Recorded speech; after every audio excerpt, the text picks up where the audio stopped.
I work with claims data, I work with EHR data, and there's so much garbage that goes into the EHR system.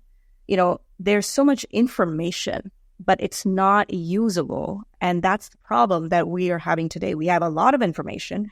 We need to clean it up to solve a particular problem, right? And until we think of it in that way, it's going to take a long time.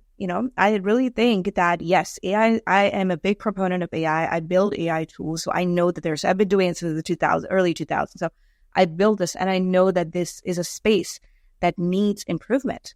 But unless we put usable, clean data in, and you can then query the data and build models off of it, that's the only system that's going to work, right? So my co-founder, he's and my partner in life and crime and everything that you can say, he's a computer science PhD. So we both kind of combined our dinner table conversations and be like, we're going to do a service front end and a data back end. So that's why when I say that we have a very academic approach to this, the platform that is designed is curated to collect clean, structured, problem-specific data.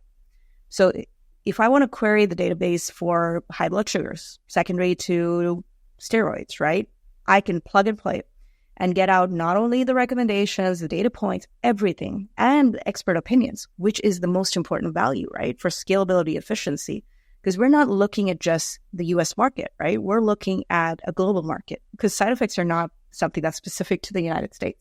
Cancer is not something that is just specific to the United States, right? So treatments are being given.